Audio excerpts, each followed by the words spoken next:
Good morning, everybody. We're just waiting a few more minutes to give people a chance to join, and then we'll be right with you.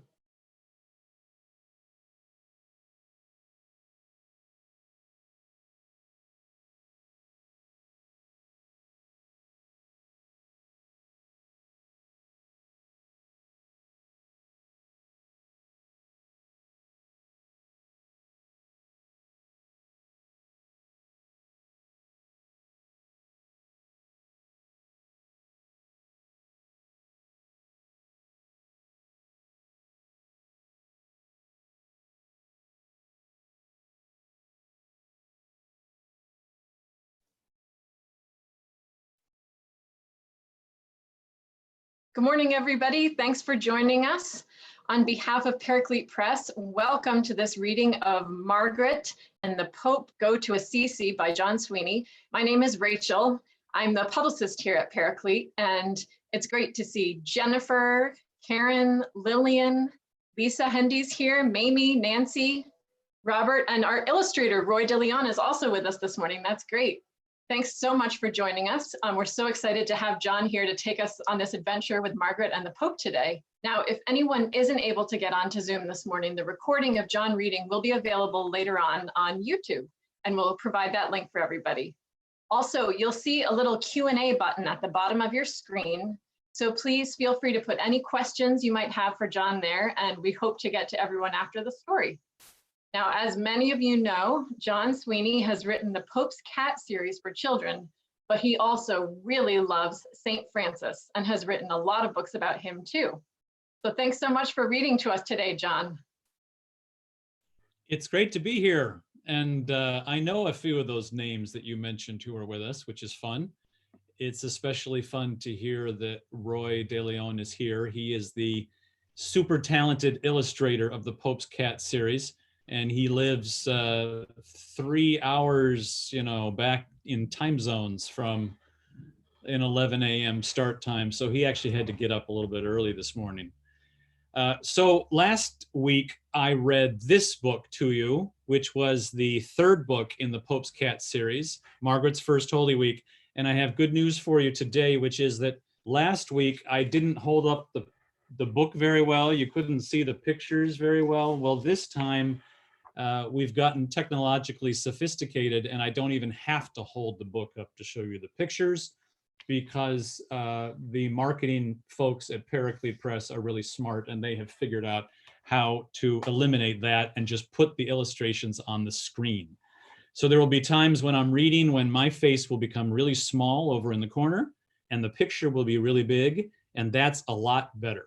So Margaret and the Pope Go to Assisi is the fourth book in the Pope's Cat series, which began with the Pope's Cat. The second one was Margaret's Night in St. Peter's, and I'm not even going to show you that one because we're so far from Advent and Christmas right now. We're still in the days of Easter, the octave of Easter, which doesn't finish until this coming Sunday, so you don't even get to see that one. But the fourth book is the brand new one, Margaret and the Pope Go to Assisi, and it is the first time that Margaret and the Pope leave Rome. So here's the story. I'm going to read it to you. Chapter 1. Where is she? Said the Vatican's director of television broadcasting as he walked into the Pope's outer office. Where did she go? He sounded a little bit angry. Where did who go, Mr. Director? Father Felipe said. Felipe noticed the director was still wearing his headphones, and there were cords dragging all over the floor behind him. His Holiness's cat, the director replied. Has something happened involving Margaret? Felipe said. But he already imagined what was taking place. Margaret had gotten herself into trouble again. We were broadcasting the Pope's Wednesday general audience when that cat started rubbing her head against one of the microphones. Then she ran up to His Holiness, interrupting his homily. Oh, it was just awful, the director said, clenching his fists. He was so worked up, recounting what that cat had done, that his face had turned red. He looked as if he might pop like a balloon. Felipe smiled. Felipe knew what the Pope would say, and he knew exactly where Margaret would be hiding. The Pope's apartment has very large closets because popes have many clothes, and most of the clothes need to be hung on hangers. There are, for example, the white cassocks, long coats that begin almost at his ears and go down to his ankles. He wears a white cassock almost every day. There is also the white stole, embroidered with crosses, often draped over his shoulders. There is the little cap, zucchetto it is called in Italian. A pope's zucchetto is white. Cardinals wear red ones, and if a priest or a deacon wears one, it is always black. And don't forget the mitre, a ceremonial hat that the Pope wears only on very special occasions. Since the Pope met Margaret on the streets of Rome, adopted her, and brought her inside the Vatican, Margaret has made a comfortable home for herself in his apartment. She has made the couches her best napping spots. There's the table by the window she loves to sit on, where she can easily see down into St. Peter's Square. And she has adopted one of the Pope's large closets as her secret hiding place. It was there she was hiding, in that closet, when Father Felipe went looking for her. Arrivederci in Italian means see you later. Father Felipe said arrivederci to the television director. Then he closed the outer door to the Pope's apartment. Walking to the other side of the large room, he opened one of the tall closet doors. Gently moving a couple of cassocks out of the way with his hand, Felipe could then see all the way to the back of the closet. There sat Margaret. She looked up at Felipe. Father Felipe bent down and picked Margaret up. The smile on his face said that everything was okay. Just then, the Pope walked into the room. Is Margaret okay? The Pope said. He walked toward the closet. He looked in, peering closely at his beloved. Don't worry, amore mio. Amore mio means my love. People can be so fussy, can't they? He said, picking her up in his arms. Chapter 2. I have some wonderful news, the Pope said, looking at Margaret and Father Felipe. We are going to the city of St. Francis. Wonderful, Holy Father, but what is the occasion? Felipe asked. A World Day of Prayer for Peace, the Pope said. We are gathering religious leaders from all over the world to join us in praying for peace on every continent, in every country, and among all people. The Pope seemed very excited, and that made Margaret excited too. I will begin to make the arrangements, said Father Felipe dutifully. I've already taken care of things, said the Pope. Well, when do we go? Felipe asked. In 1 week, the Pope said.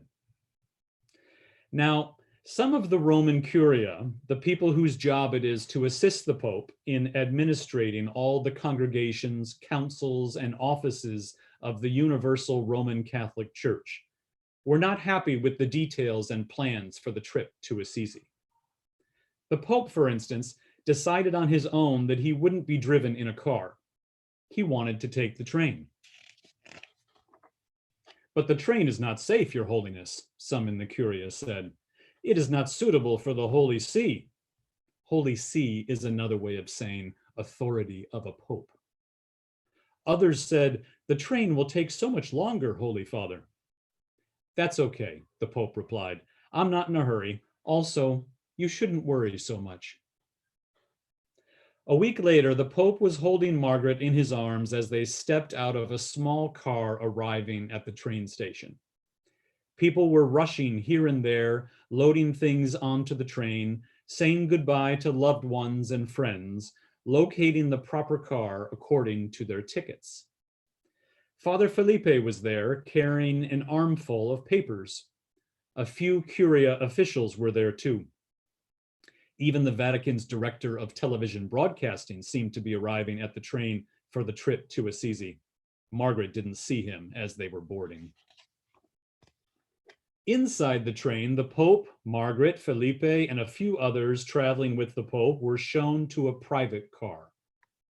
There, on one of the seats, was a large cat carrier with a fluffy pillow inside. The Pope nuzzled Margaret, and she nuzzled him back. Then he opened the little door on the carrier and placed Margaret inside. "You'll be safe and comfortable in here," he said, closing the door. The Pope was right. Margaret settled right down into that pillow. A few minutes later, the train started to move, and a few minutes after that, the chugga chugga chugga sound and the gentle rattling feeling of the train on the tracks helped Margaret quickly fall fast asleep. Chapter 3. Margaret was just waking up when the train pulled into the station of Assisi. "The home of St. Francis," the Pope said. "Wake up, Margaret. I want to show you this magical city." He opened the door of the cat carrier, and Margaret promptly jumped on top of it so that she could better see out the train windows. She saw in the distance the beautiful hilltop city where the world's most famous saint was born and died 800 years ago. The sun was setting just then, and Mount Subasio, which towers above Assisi, was shining in hues of pink and orange. I love that picture, by the way. "Brother's sun is glowing with joy," the Pope said. Margaret was confused. "Brother who?" The Pope clarified. "St. Francis wrote poems and songs praising God in all of God's creation, including Brother Sun, Sister Moon, Brother Wind, and Sister Water." Margaret was still a bit confused. "Come on," the Pope said, picking her up.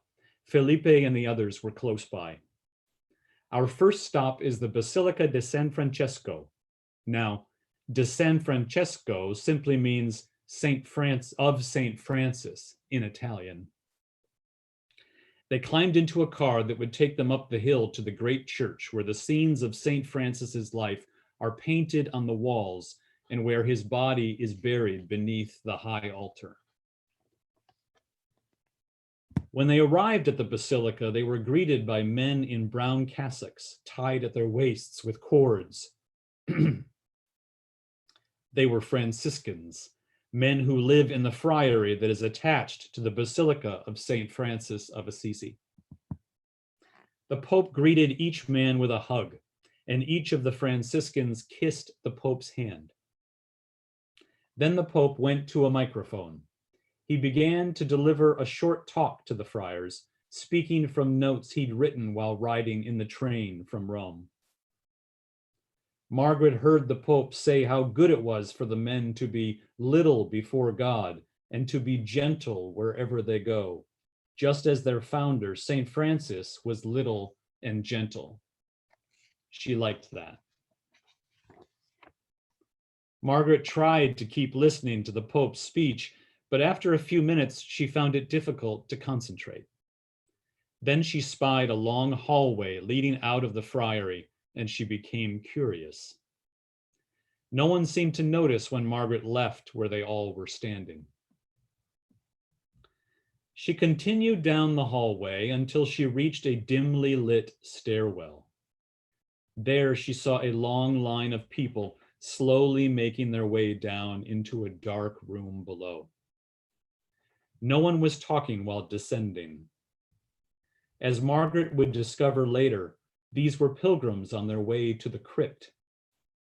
She might have been scared if she had known this then. Crypts are where people are buried. But she wouldn't have been scared by the relative darkness. Cats, as you probably realize, can see better than humans can in the dark. Cats are also small and agile.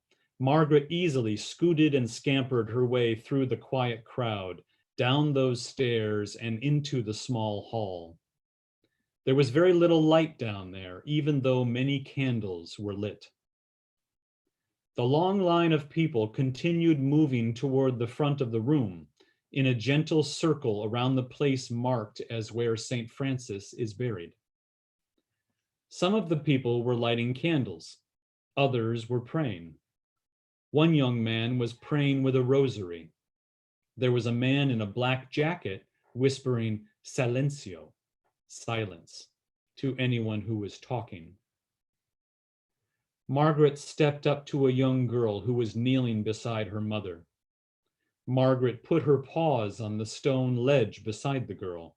They looked at each other, and the girl rubbed Margaret under her chin.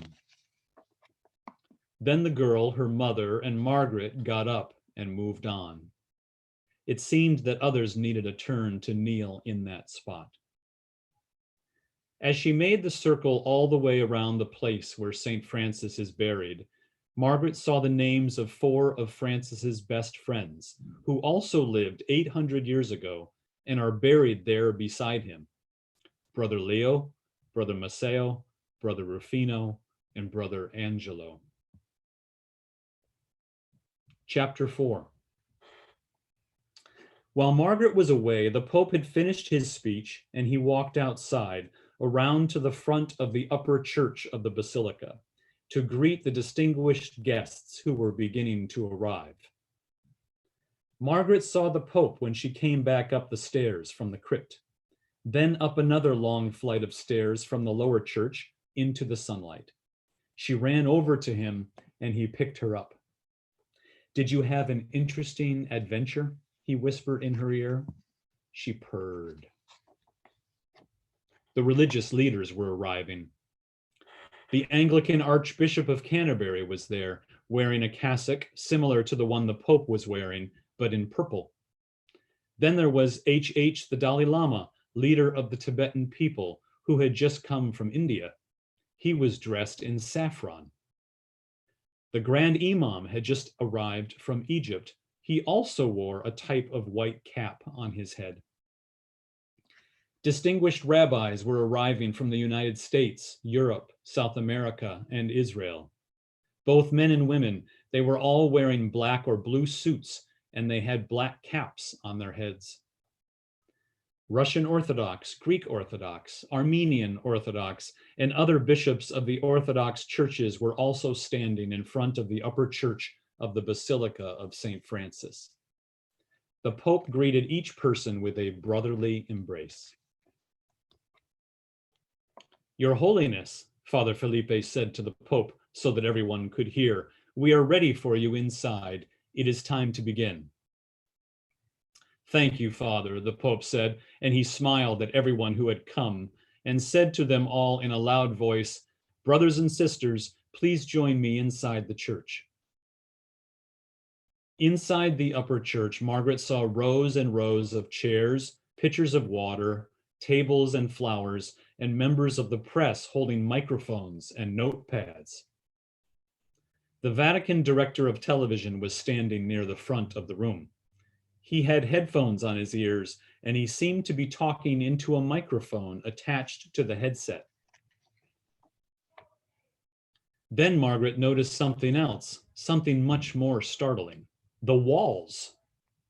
Everywhere she looked, and she was turning around and around to see them, were the most amazing paintings covering the walls of the upper church of the Basilica.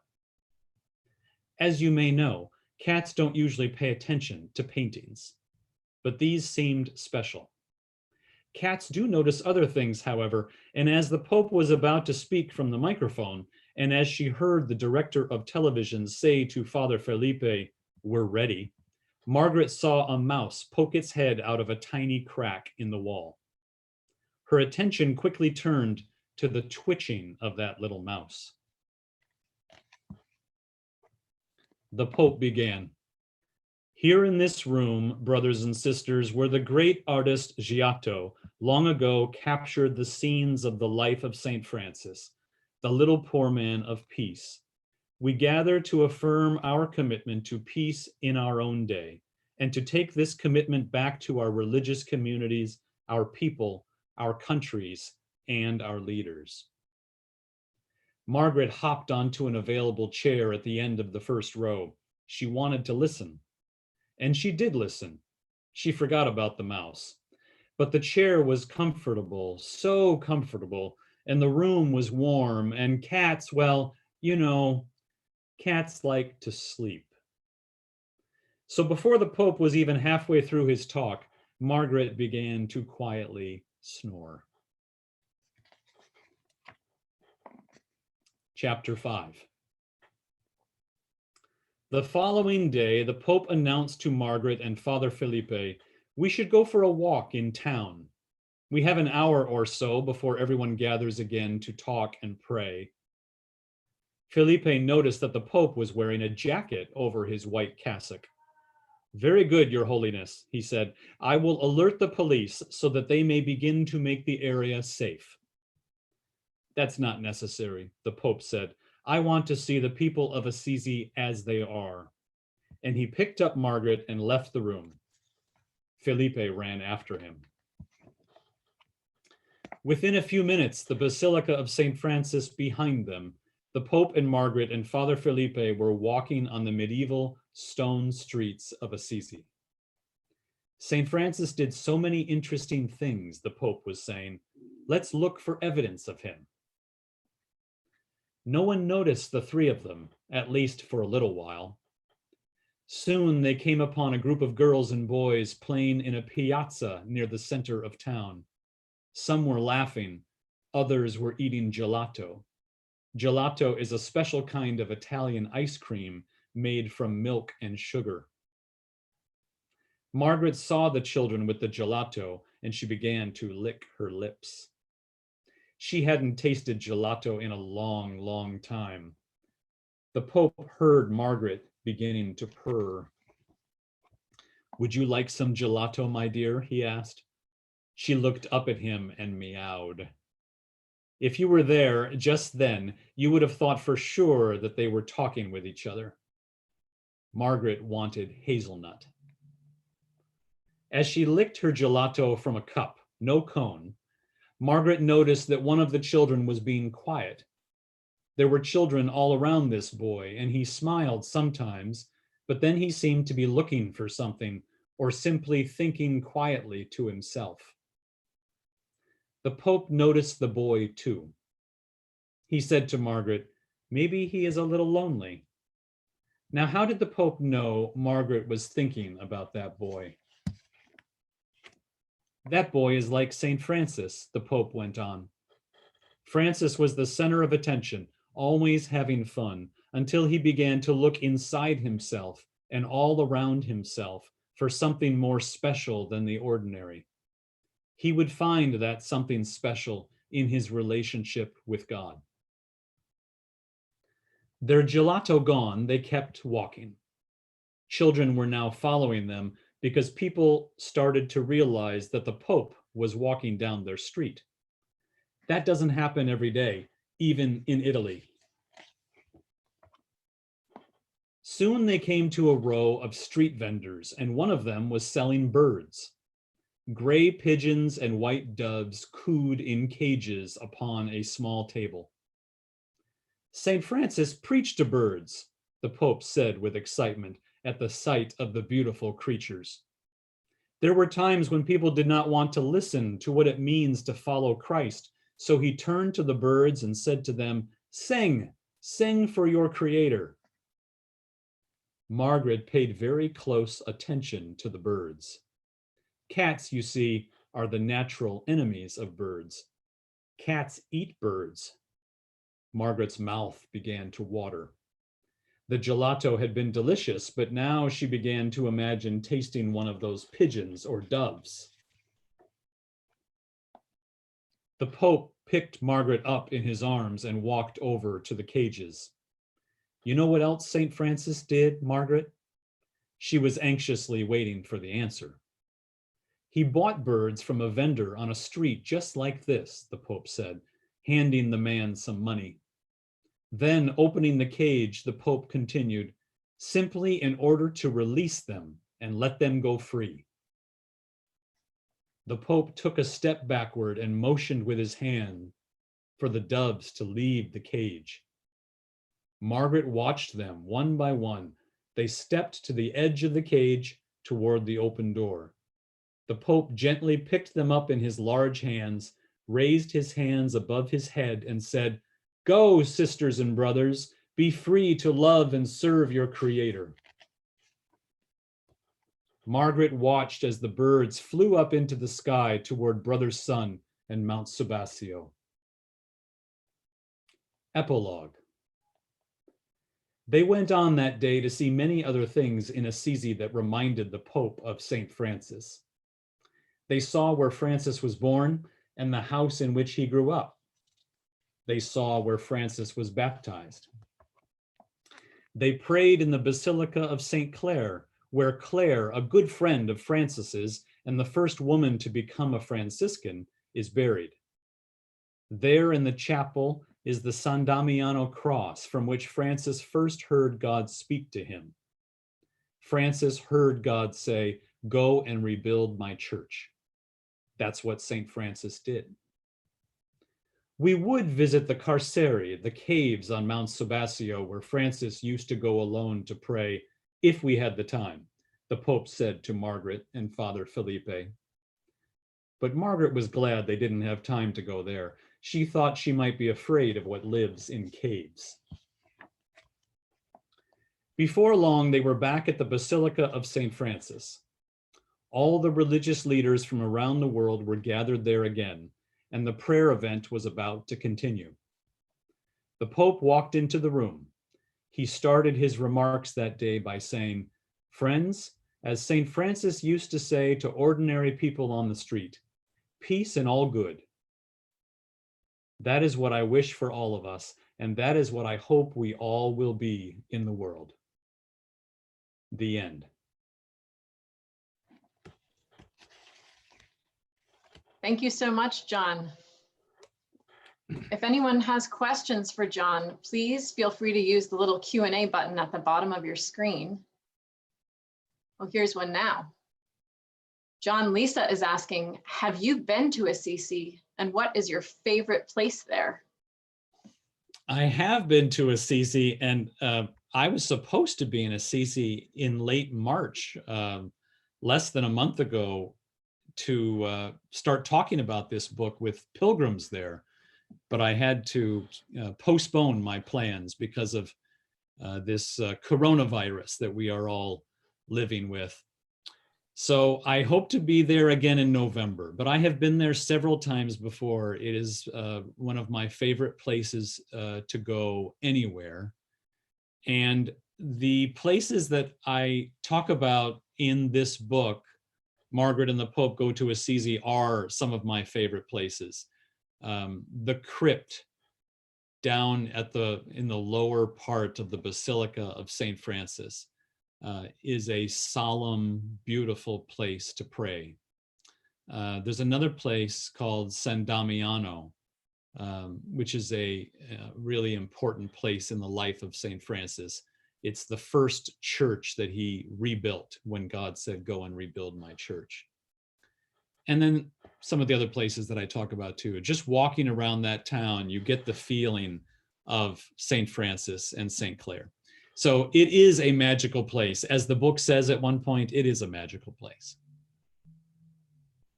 John, a little viewer named Eliana is asking, what did Margaret like best about Assisi? I think Margaret probably best liked the gelato.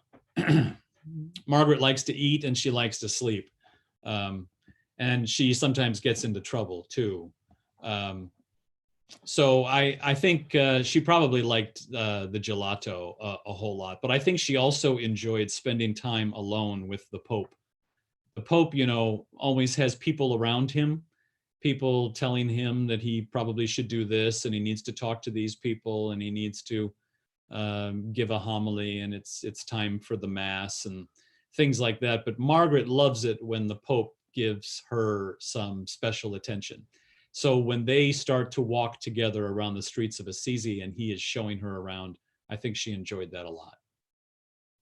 A great follow-up question there is, what is your favorite flavor of gelato? My favorite would be anything with chocolate in it. Karen is asking, how did you do your research for this book?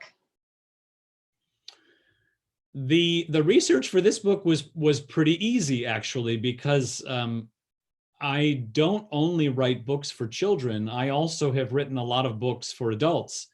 And maybe 10 or 12 of those books have all been about St. Francis, St. Clare, Franciscan spirituality, and the early Franciscans. And so when we decided that Margaret and the Pope were going to leave Rome for the first time, there's no place I wanted them to go more than to Assisi and to talk about and discover the life of St. Francis and what it means. So the research part was easy in this case. If I had sent them somewhere else, which maybe they'll go on some other occasion, I'd have to spend more time doing the research because I probably haven't done it already. But in this case, I had really done it already. Lisa is asking, John, can you tell us about what it is like to work with an illustrator and about how you worked with Roy? Well, working with Roy could not be easier because he's amazing.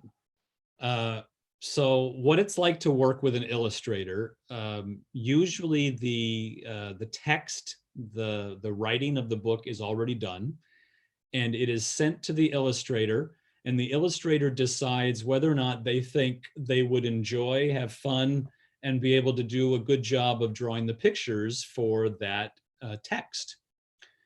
Once the illustrator has decided that they think that would be fun and that they think they could do a good job at it, then the writer and the illustrator and maybe some other people too put together a plan for what should be in the pictures on which page. As you might have noticed, or if you go back and watch this again, I think you will notice that the illustrations to this book don't necessarily show you only what I wrote in the words. They show other things too. So the illustrations are a way of telling the story alongside the text. It's not like writing about a dog and then the illustration shows a dog.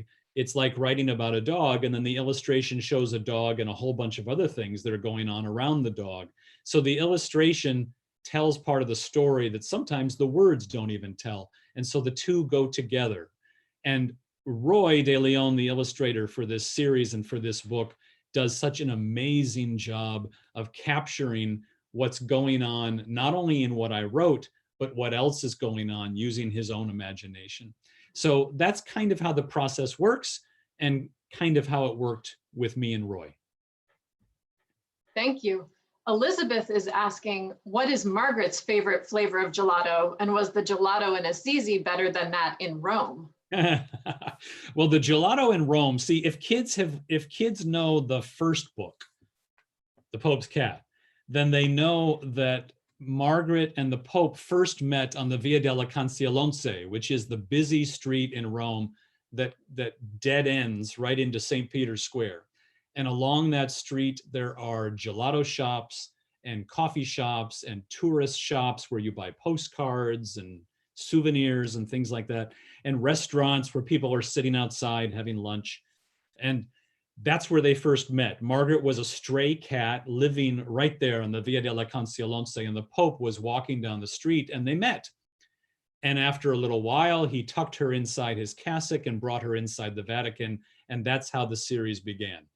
But kids will know who know the Pope's Cat that Margaret used to hang out right by the gelato shop, and she would eat the gelato that kids would sometimes drop on the sidewalk, you know, when you'd like drop your ice cream cone and you get really upset.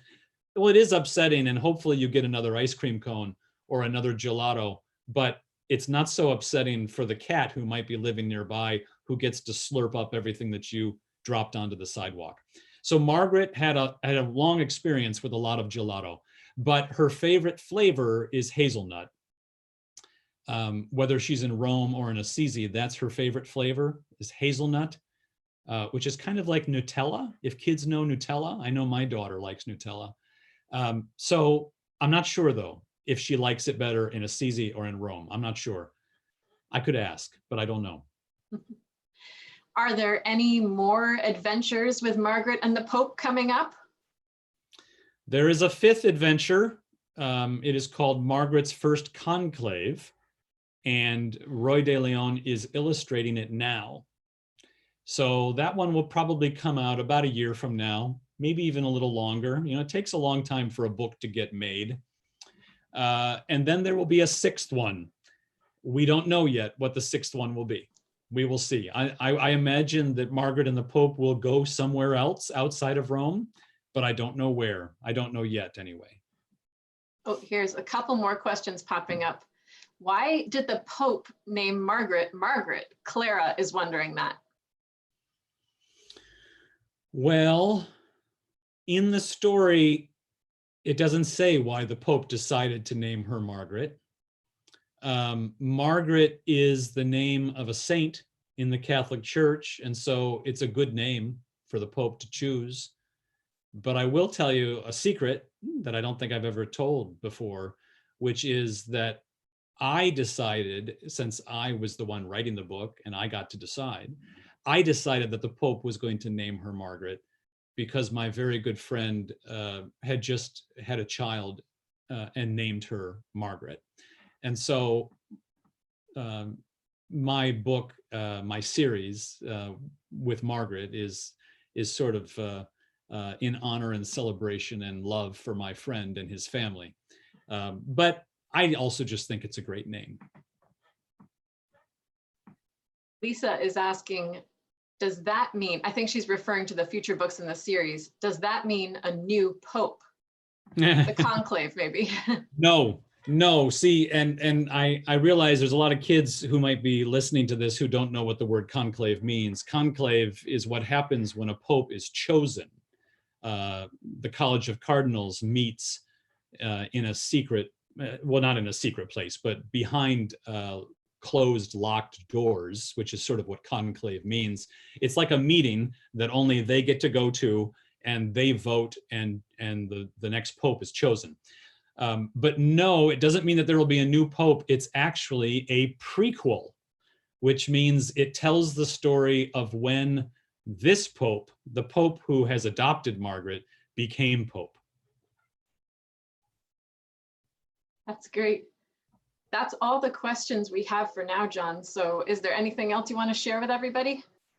Only that I'm about to get 2 kittens any day now. And if you were with us a week or so ago when I read Margaret's First Holy Week, I think I mentioned that, and I was hoping I'd have them by now, but we have found out that they are going to be 2 pounds each, probably by Monday, and then we get to bring them home.